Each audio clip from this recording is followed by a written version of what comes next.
ಗಂಟ್ಲಿಗೆ ಹಚ್ಕೊಂಡು ಮಲಗ್ತೆ ಸುಮ್ಮನೆ. ನೋಡಿದರೆ ಅದು ಬಾದಾಮಿ ಎಣ್ಣೆ.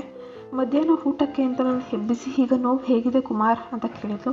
ನಾನು ಮಾತಾಡೋಕ್ಕಾಗದೆ ಇರೋ ಹಾಗೆ ನಾಟಕ ಮಾಡ್ತಾ, ಅಯ್ಯೋ ನಿಜವಾಗ್ಲೂ ಈ ಔಷಧಿ ತೊಗೊಳ್ಳಿಲ್ಲ ಅಂದ್ರೆ ಚೆನ್ನಾಗಿರೋದು, ಈ ಔಷಧಿ ತೊಗೊಂಡಾದ್ಮೇಲೆ ನೋವು ಜಾಸ್ತಿನೇ ಆಗ್ತಿದೆ ಅಂತ ತೋರಿಸ್ಕೊಂಡೆ. ನೋವಿಗೆ ಊಟ ಕೂಡ ಮಾಡೋಕ್ಕಾಗಲ್ಲ, ನನಗಂತೂ ಫುಲ್ ಸುಸ್ತಾಗ್ಬಿಟ್ಟಿದೆ, ನನಗೆ ಬೇಡ ಅಂತ ಹೇಳಿ ನಾನು ನಿದ್ದೆಗೆ ಜಾರಿದೆ. ಸಂಜೆ ಕವಿತಾ ನನ್ನನ್ನು ಮತ್ತೆ ಎಬ್ಬಿಸಿದ್ಲು. ನಿಜವಾಗ್ಲೂ ಅವಳ ಮುಖ ಸೋರು ಹೋಗಿತ್ತು. ನನ್ನ ಪರಿಸ್ಥಿತಿಯನ್ನು ನೋಡಿ ಮರುಕ ಮಾಡಿಕೊಂಡಿದ್ಲು. ಅವಳ ಕೈಯಲ್ಲಿ ಒಂದು ಗ್ಲಾಸ್ ಕೂಡ ಇತ್ತು. ಕವಿತಾ, ಕುಮಾರ್ ನೀನು ನನಗೆ ಒಳ್ಳೆ ಫ್ರೆಂಡು. ನನಗೆ ನೀನು ಈ ಥರ ನೋವಿನಲ್ಲಿ ನರಳೋದನ್ನು ಖಂಡಿತ ನೋಡೋಕ್ಕಾಗಲ್ಲ. ಅದಕ್ಕೆ ಡಾಕ್ಟರ್ ಹೇಳಿದ ಹಾಗೆ ಈ ಗ್ಲಾಸಲ್ಲಿ ನನ್ನ ಮಗು ಕುಡಿಯುವಂಥದ್ದನ್ನೇ ತಂದಿದ್ದೀನಿ, ಕುಡಿ. ಆಗ ನಾನು ನಿಧಾನವಾಗಿ ನೋವಿನಿಂದ ಕಷ್ಟಪಡುತ್ತಾ, ಅಯ್ಯೋ ನೀನು ಎಷ್ಟು ಒಳ್ಳೆಯವಳು ಕವಿ, ನೀನು ತುಂಬ ಒಳ್ಳೆಯವಳು. ಆದರೆ ಡಾಕ್ಟರ್ ಹೇಳಿರೋದು ಈ ಥರ ಅಲ್ಲ, ಡೈರೆಕ್ಟಾಗಿ ಕುಡಿಬೇಕು, ಅದು ಬೆಚ್ಚಗಿದ್ದಾಗೆ ಕುಡಿಬೇಕು, ಆಗಲೇ ಮೆಡಿಸಿನ್ ವರ್ಕ್ ಆಗೋದು. ಪರವಾಗಿಲ್ಲ ಕವಿ, ರಾತ್ರಿ ಅಷ್ಟೊತ್ತಿಗೆ ವಾಸಿ ಆಗ್ಬೋದೇನೋ, ನೋಡೋಣ ಬಿಡು ಅಂತ ಹೇಳಿದೆ. ಕವಿತಾಳ ಮುಖ ಮತ್ತೆ ನಾಚಿಕೆಯಿಂದ ಕೆಂಪಾಗಿ ಹೋಯಿತು. ಅವಳು ಏನು ಮಾತನಾಡದೆ ಅವಳ ರೂಮ್ಗೆ ವಾಪಸ್ ಹೊರಟೋದ್ಲು. ನಾನು ಹೇಳಿದ್ದು ಅತಿಯಾಯಿತೇನೋ ಗೊತ್ತಾಗಲಿಲ್ಲ. ಆದರೂ ಅವಳು ಹಳ್ಳಿ ಹೆಣ್ಮಗಳಾಗಿರೋದ್ರಿಂದ ನನ್ನ ಲೆಕ್ಕಾಚಾರವನ್ನು ಅರ್ಥ ಮಾಡಿಕೊಳ್ಳೋಷ್ಟು ಚಾಣಾಕ್ಷತನ ಅವಳಲ್ಲಿ ಇರಲಿಲ್ಲ. ನಾನೇನು ಮಾಡಿದೆ, ಸುಮ್ಮನೆ ಇದ್ದರೆ ಇವಳು ಬಗ್ಗಲ್ಲ ಅಂತ ಹೇಳ್ಬಿಟ್ಟು ಒಂದು ಪ್ಲ್ಯಾನ್ ಮಾಡಿದೆ. ಅವತ್ತು ರಾತ್ರಿ ನಾನು ತುಂಬ ಸುಸ್ತಾಗಿರೋ ಹಾಗೆ, ತುಂಬ ನೋವಿರೋ ಹಾಗೆ ನಾಟಕ ಮಾಡ್ತಿದ್ದೆ. ಕವಿತಾಗೆ ನನ್ನ ಬಗ್ಗೆ ತುಂಬ ಚಿಂತೆ ಆಗ್ಬಿಟ್ಟಿತ್ತು. ರಾತ್ರಿ 10 ಗಂಟೆಗೆ ಕವಿತಾ ಅವಳ ರೂಮ್ನಲ್ಲಿ TV ಸೀರಿಯಲ್ ನೋಡ್ತಾ ಇದ್ಲು. ನಾನು ನಾರ್ಮಲಾಗಿ ನೈಟ್ ಡ್ರೆಸ್ ಥರ ಲುಂಗಿಸ್ಕೊಂಡು ಅಡುಗೆ ಮನೆಯಲ್ಲಿ ಟೊಮೊಟೊ ಕೆಚಪ್ ತೊಗೊಂಡು ಬಾತ್ರೂಮ್ಗೆ ಹೋದೆ. ಅಲ್ಲಿ ಟೊಮೊಟೊ ಕೆಚಪ್ನ ನೆಲದಲ್ಲಿ ಸುರಿದೆ. ಮತ್ತು ಅಡುಗೆ ಮನೆಗೆ ಬಂದು ವಾಪಸ್ ಅದನ್ನು ಅಲ್ಲೇ ಇಟ್ಬಿಟ್ಟೆ. ಮತ್ತು ಬಾತ್ರೂಮಿಗೆ ಹೋಗಿ ಜೋರಾಗಿ ಸೌಂಡ್ ಮಾಡುತ್ತಾ ವಾಂತಿ ಮಾಡೋ ಥರ ನಾಟಕ ಮಾಡೋಕ್ಕೆ ಶುರು ಮಾಡಿದೆ. ಆ ಸೌಂಡು ಬಹುಶಃ ಕವಿತಾ ಕೇಳಿಸ್ತು. TV ನೋಡ್ತಿದ್ದವಳು TV ಆಫ್ ಮಾಡಿ ಬಾತ್ರೂಮ್ಗೆ ದಡಬಡ ಅಂತ ಓಡ್ ಬಂದ್ಲು. ಮಗು ಮಲಗಿತ್ತು. ನಾನು ರಕ್ತ ವಾಂತಿ ಮಾಡ್ತಿದ್ದೀನಿ ಅಂತ ಅವಳು ಅಂದ್ಕೊಂಡು ಅವಳು ಶಾಕ್ ಆದ್ಲು. ನಾನು ಫುಲ್ ಸುಸ್ತಾಗ್ಬಿಟ್ಟಿದ್ದೆ.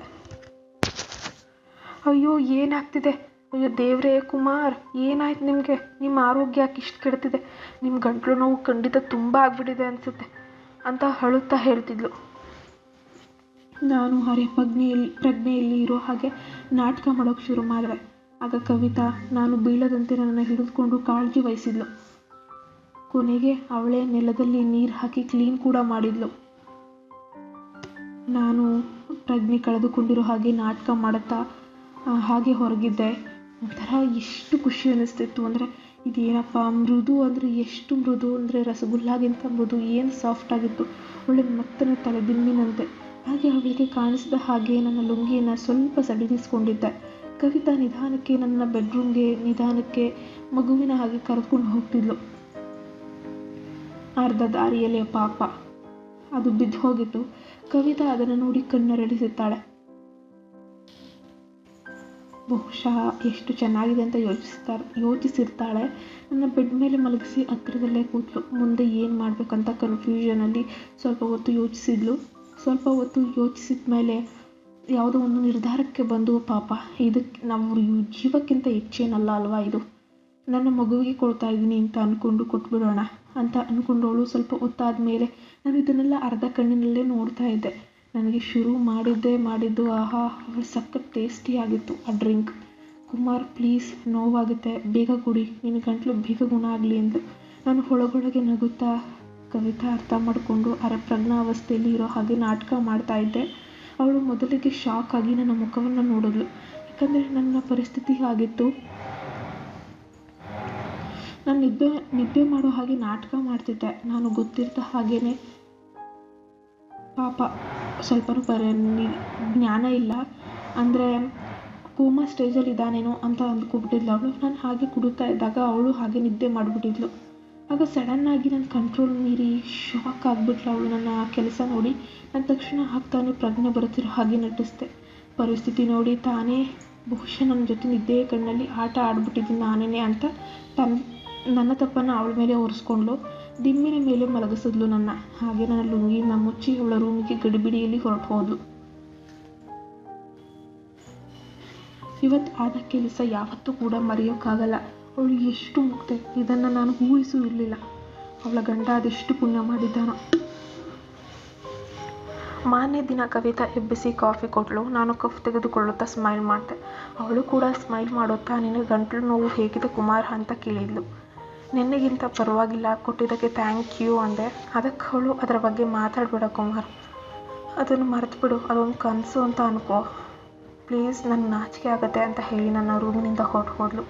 ಪ್ರತಿ ಬಾರಿ ಇವಳ ನಾಚಿಕೆಗೆ ನಾನು ಸೋತದ್ದೇ ಆಯಿತು.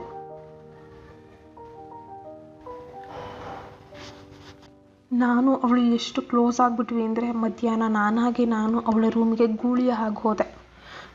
ಕವಿ, ನನ್ನ ಗಂಟಲು ಮತ್ತೆ ನೋವಾಗ್ತಿದೆ, ನನಗೆ ನಿಂದು ಬೇಕು. ಕವಿತಾ, ಆದರೆ ಕುಮಾರ್, ನನಗಿದು ತಪ್ಪು ಅನ್ನಿಸ್ತಿದೆ, ಇದು ಸರಿನಾ ಕುಮಾರ್? ಕವಿ, ನಾವು ಒಳ್ಳೆ ಫ್ರೆಂಡ್ಸು, ಕಷ್ಟ ಇದ್ದಾಗ ಫ್ರೆಂಡ್ಸ್ಗೆ ಹೆಲ್ಪ್ ಮಾಡಬೇಕಲ್ವಾ? ನನ್ನ ಜೀವಕ್ಕಿಂತ ಹೆಚ್ಚೇನಲ್ಲ ಅಲ್ವಾ ಅದು? ನಾನು ನಿನ್ನ ಕುಡಿಯೋ ಅಷ್ಟು ಕ್ಲೋಸ್ ಆಗಿದ್ದೀನಿ ಅಂತ ಅಂದ್ಕೊಳ್ತೀನಿ ಅಷ್ಟೆ. ಕವಿತಾ, ಓ ಕುಮಾರ್, ಆಗಲ್ಲ ಕುಮಾರ್, ನನಗೆ ನಿನ್ನ ಜೀವಕ್ಕಿಂತ ಇದೇನು ಹೆಚ್ಚಲ್ಲ. ಆದರೆ ಮೊದಲು ನಿನ್ನ ಗಂಟಲು ಸರಿಯಾಗಬೇಕು, ವಾಸಿ ಆಗಬೇಕು ಅಂತಲೇ ಇದೆಲ್ಲ ಮಾಡಿದ್ದು. ನನಗೂ ಅದೇ ಬೇಕಾಗಿರೋದು. ಬಾ ಮತ್ತೆ. ನಾನು ಸೀದಾ ಹೋಗಿ ಮಗುವಿನ ಹಾಗೆ ಮಲ್ಕೊಂಡೆ. ನಾನು ಹಾಗೆ ನೋಡುತ್ತಾ ಮೆಲ್ಲಗೆ, ತುಂಬ ಸುಂದರವಾಗಿತ್ತು, ಸಾಫ್ಟಾಗಿತ್ತು. ಕವಿ, ಇದನ್ನು ನಿಜವಾಗ್ಲೂ ತಗೊಳ್ಳೋಕ್ಕೆ ಎಷ್ಟು ಅದೃಷ್ಟ ಮಾಡಿದೆ ಗೊತ್ತಾ ಅಂದೆ. ಅವಳು ಸ್ಮೈಲ್ ಮಾಡುತ್ತಾ, ನನ್ನನ್ನು ಇಷ್ಟು ಮೆಚ್ಚಿಕೊಂಡಿರೋದು ಖುಷಿ ಅನಿಸುತ್ತೆ. ತಗೋ ಕುಮಾರ್, ನಿನಗೆ ಬೇಕಾದಷ್ಟು ಕುಡಿ, ನಿನ್ನ ಆರೋಗ್ಯಕ್ಕಿಂತ ಇದೇನು ಹೆಚ್ಚಲ್ಲ ಅಂದ್ಲು. ಹಾಗೆ ಏನು ಮಾತಾಡಬೇಕು ಅಂತ ತಿಳಿಯದೆ, ಕುಮಾರ್ ಪ್ಲೀಸ್ ಈ ಥರ ಎಲ್ಲ ಮಾಡೋಕ್ಕೆ ಹೋಗ್ಬಿಡಿ, ನನಗೆ ಮೂಡ್ ಬರೆಸ್ಬೇಡಿ, ಇದು ತಪ್ಪು, ನನಗೆ ತಪ್ಪು ಮಾಡೋಕ್ಕೆ ಎನ್ಕರೇಜ್ ಮಾಡ್ತಿದ್ಯಾ ನೀನು ಅಂತ ಹೇಳ್ತಿದ್ದೆ. ಅವನು ಮಾತ್ರ ಇದಕ್ಕೂ ನನಗೂ ಸಂಬಂಧ ಇಲ್ಲ ಅನ್ನೋ ಥರ ಅವನ ಕೆಲಸವನ್ನು ಅವನು ಮುಂದುವರಿಸ್ತಾನೆ ಇದ್ದ. ನಾನು ತಕ್ಷಣ ಹೆದರಿಸಿ ಬಿಡ್ತಾ ಇದೇ ಸರಿಯಾದ ಸಮಯ ಅಂತ ಅರ್ಥ ಮಾಡಿಕೊಂಡೆ. ಮತ್ತು ಅವಳ ಕಣ್ಣಲ್ಲಿ ನೋಡಿದೆ. ಅವಳು ಕೂಡ ನನ್ನನ್ನೇ ನೋಡ್ತಾ ಇದ್ಲು. ಅವಳ ಕಣ್ಣಿನಲ್ಲಿ ನನಗೆ ಗ್ರೀನ್ ಸಿಗ್ನಲ್ ಸಿಗ್ತಿತ್ತು. ಹಾಗೆ ಬೆಡ್ ಮೇಲೆ ಮಲಗಿಸಿದ್ದೆ. ಕುಮಾರ್, ಬೇಡ ಕುಮಾರ್, ಇದು ತಪ್ಪು ಅಂತ ಕಣ್ಣನ್ನು ಮುಚ್ಕೊಂಡು ಹೇಳ್ತಿದ್ಲು. ಆದರೆ ಅವಳ ಮುಖ ಮಾತ್ರ ತನಗಿದು ಬೇಕು ಅನ್ನೋದನ್ನು ತೋರಿಸ್ತಿತ್ತು. ನಾನು ಮಾತ್ರ ಅವಳನ್ನು ಬಿಡದೆ ಮಾಡೋಕ್ಕೆ ಶುರು ಮಾಡಿದೆ. ಅವಳು ಸುಖದಲ್ಲಿ ತೇಲುವಂತೆ ಮಾಡಿದೆ. ನೋಡಿ ಶಾಕ್ ಆಗಿಬಿಟ್ಲು. ಎಷ್ಟು ದೊಡ್ಡದು ಕುಮಾರ್ ಇದು, ನನಗಿದು ಬೇಕೇ ಬೇಕು ಅಂದ್ಲು. ಆಗ ಅವಳ ಮುಂದೆ ಹೋಗಿ, ನಿನಗೆ ಕೋನ್ ಐಸ್ ಕ್ರೀಮ್ ಟೇಸ್ಟ್ ನೋಡ್ಬೇಕಲ್ವಾ ಕವಿ ಅಂದೆ. ಅದಕ್ಕೆ ಅವಳು, ಅಯ್ಯೋ ನಾನು ಟೇಸ್ಟ್ ಎಲ್ಲ ನೋಡಲ್ಲ ಅಂದ್ಲು. ಬೇಡ ಕುಮಾರ್ ಅಂದ್ಲು. ನಾನು, ಹೇ ಯಾಕೆ, ನಿನಗೆ ಮದುವೆ ಆಗಿ 1 ವರ್ಷ ಎಕ್ಸ್ಪೀರಿಯನ್ಸ್ ಆಗಿದೆ ಅಲ್ವಾ, ಕಮಾನ್ ಕವಿ, ಬೇಡ ಅನ್ಬೇಡ, ಇಂಥ ಚಾನ್ಸ್ ಮತ್ತೆ ಸಿಗುತ್ತಾ, ಬಾ ಎಂಜಾಯ್ ಮಾಡೋಣ ಅಂದೆ. ಅದಕ್ಕೆ ಅವಳು, ಇಲ್ಲ ಕುಮಾರ್, ನನಗೆ ಇದೆಲ್ಲ ಇಷ್ಟ ಆಗಲ್ಲ, ನನ್ನ ಗಂಡ ಕೂಡ ತುಂಬ ಬಲವಂತ ಮಾಡಿದರು, ನಾನು ಇದನ್ನೆಲ್ಲ ಮಾಡೋಕ್ಕೆ ಹೋಗಿಲ್ಲ ಗೊತ್ತಾ ಇದುವರೆಗೆ ಅಂದೆ. ಆ್ಯಂಡ್ ನನಗೆ ಇದ್ರ ಸ್ಮೆಲ್ ಅಂದ್ರೂ ಆಗಲ್ಲ, ಅದೇ ಬೇಸರ ಅಂದ್ಲು. ಆಗ ನಾನು ಅಡುಗೆ ಮನೆಗೆ ಹೋಗಿ ಜೇನಿನ ಬಾಟಲನ್ನು ತಂದೆ. ಟೇಸ್ಟ್ ಚೆನ್ನಾಗಿರುತ್ತೆ, ಇಲ್ಲ ಅಂದರೆ ಬೇಡ ಅಂದರೆ ಬಿಟ್ಬಿಡು, ಆದರೆ ಟ್ರೈ ಮಾಡಿದ್ರೆ ಮಾತ್ರ ಬೇಡ ಅನ್ಬೇಡ ಅಂದೆ. ಅವಳು ಮಾಡ್ತಿದ್ದಂತಹ ಕೆಲಸಕ್ಕೆ ನನಗೆ ಸ್ವರ್ಗ ಸುಖ ಅನ್ನಿಸ್ತು. ಆಗ ನಾನು, ಹೇ ಕವಿ, ನನಗೆ ನಿನ್ನಂತಹ ಸುಂದರಿ ಸಿಗ್ತಾಳೆ ಅಂತ ಗೊತ್ತಿದ್ದಿದ್ರೆ ಯಾವತ್ತೋ ಬಂದ್ಬಿಡ್ತಿದ್ದೆ. ಕೊನೆಗೆ ಇಬ್ಬರು ಸೇರಿ ಸುಸ್ತಾಗಿ ಹೊರ್ಕೊಂಡ್ವಿ. ಈಗ ಕವಿತಾಗೆ ತನ್ನ ನಾಚಿಕೆ ಬಿಟ್ಟು ಹೋಗಿತ್ತು. ಅವಳು ಖುಷಿಯಾಗಿ, ಕುಮಾರ್, ಇವತ್ತು ನಿಜಕ್ಕೂ ನನಗೆ ಅದೃಷ್ಟದ ದಿನ, ಒಂದು ಮಗುವಿನ ತಾಯಿ ಆಗಿದ್ರೂ ಕೂಡ ನನಗೆ ಇಷ್ಟು ಖುಷಿ ಸಿಕ್ಕಿರಲಿಲ್ಲ, ಈ ಥರ ನಾನು ನನ್ನ ಜೀವಿತದಲ್ಲೇ ಎಂಜಾಯ್ ಮಾಡಿರಲಿಲ್ಲ, ಥ್ಯಾಂಕ್ ಯು ಕುಮಾರ್ ಅಂದ್ಲು. ನಾನು ಕೂಡ ಅವಳಿಗೆ ಥ್ಯಾಂಕ್ ಯು, ನಿನ್ನಿಂದಾಗಿ ನನಗೆ ಎಷ್ಟು ಖುಷಿ ಸಿಕ್ಕಿದ್ದು. ಕವಿ, ನಿನಗೆ ಹೇಳಿದ ಹಾಗೆ ನಿನ್ನ ಎಲ್ಲ ಖುಷಿಯನ್ನು ನಾನು ಸುಖವನ್ನು ನೀಡ್ತೀನಿ, ನನಗೆ ಭಯ ಆಗ್ತಿದೆ, ನೋವಾಗುತ್ತೇನೋ ಅಂದ್ಲು. ಅದಕ್ಕೆ ನಾನು, ಚಿಂತೆ ಮಾಡಬೇಡ ಚಿನ್ನ, ಇದೆಲ್ಲವೂ ಕೂಡ ಪಾರ್ಟ್ ಆಫ್ ಲೈಫ್, ನೀನು ಎಂಜಾಯ್ ಮಾಡೋ ಹಾಗೆ ನೋಡ್ಕೊಳ್ತೀನಿ ಅಂತ ಹೇಳಿ ಮತ್ತೆ ಅಡುಗೆ ಮನೆಗೆ ಬಂದು ಹರಳೆಣ್ಣೆ ತಗೊಂಡು ಹೋದೆ. ಒಂದು 5 ನಿಮಿಷ ಹಾಗೆಯೇ ಮಾಡಿ ಮಜಾ ಕೊಟ್ಟೆ. ಕವಿ, ಈಗ ನೋಡು ರೆಡಿಯಾಗಿದೆ, ನಿನಗೆ ಸ್ವರ್ಗದ ಬಾಗಿಲಿಗೆ ಕರ್ಕೊಂಡು ಹೋಗ್ತೀನಿ. ಕುಮಾರ್, ಬೇಡ ಕುಮಾರ್, ಇದು ತುಂಬ ದೊಡ್ಡ ಇದೆ ಅಂತ ಕಣ್ಣಲ್ಲಿ ನೀರು ತುಂಬಿಕೊಂಡ್ಳು. ನಾನು ಅವಳ ಮಾತನ್ನೇ ಕೇಳಿಸ್ಕೊಳ್ದೆ. ಮತ್ತೆ ಅವಳಿಗೆ ಕಷ್ಟ ಆಗ್ತಿತ್ತು ಏನೋ ಗೊತ್ತಿಲ್ಲ, ಬಟ್ ಆದರೂ ಅವಳು ಎಂಜಾಯ್ ಮಾಡ್ತಾಯಿದ್ಲು, ನನ್ನನ್ನು ಹುರಿದುಂಬಿಸ್ತಾ ಇದ್ಲು. ನನಗಂತೂ ಇಂತಹ ಹೆಣ್ಮಕ್ಳಂದರೆ ಬಹಳ ಇಷ್ಟ. ನಾನು ಕೂಡ ಅವಳ ಜೊತೆ ಎಂಜಾಯ್ ಮಾಡುತ್ತಾ ಅದೇ ಸುಖದಲ್ಲಿ ಮಲ್ಕೊಂಡ್ವಿ. ಇದಾದ ಮೇಲೆ ನಾವು ಒಳ್ಳೆ ಗಂಡ ಹೆಂಡತಿ ಥರನೇ ಇರ್ತಿದ್ವಿ. ನಮಗೆ ಚಾನ್ಸ್ ಸಿಕ್ಕಾಗಲೆಲ್ಲ ಎಂಜಾಯ್ ಮಾಡ್ತಿದ್ವಿ. ಸುಮಾರು 1 ವರ್ಷ ಆದಮೇಲೆ ನನಗೆ ಕಲ್ಕತ್ತಾಗೆ ಟ್ರಾನ್ಸ್ಫರ್ ಕೂಡ ಆಯಿತು. ನಾನು ಹೋಗಲೇಬೇಕಾಗಿತ್ತು, ನಾನು ಏನೂ ಮಾಡೋಕ್ಕಾಗಲಿಲ್ಲ. ಈಗ ಅವಳಿಂದ ದೂರ ಇದ್ದರೂ ಕೂಡ ಸುಮಾರು 1 ವರ್ಷಗಳ ಕಾಲ ಅವ್ರ ಮನೆಯಲ್ಲೇ ಇದ್ದೆ. ಆ ವರ್ಷದಲ್ಲಿ ನಾವು ಮಾಡಿದ ಆ ಎಂಜಾಯ್ಮೆಂಟ್ ನೆನೆಸ್ಕೊಂಡ್ರೆ ಖುಷಿ ಪಡ್ತೀನಿ. ಅವಳ ಜೊತೆ ಇದ್ದಷ್ಟು ದಿನವೂ ನಾನು ಸಂಸಾರಸ್ಥನಾಗಿಯೇ ಇದ್ದೆ. ಧನ್ಯವಾದ. ಶುಭವಾಗಲಿ. ನಮ್ಮ ಚಾನಲ್ಗೆ ನೀವಿನ್ನೂ ಸಬ್ಸ್ಕ್ರೈಬ್ ಆಗಿಲ್ಲ ಅಂದರೆ ಪ್ಲೀಸ್ ಸಬ್ಸ್ಕ್ರೈಬ್ ಆಗಿ ಸಪೋರ್ಟ್ ಮಾಡಿ.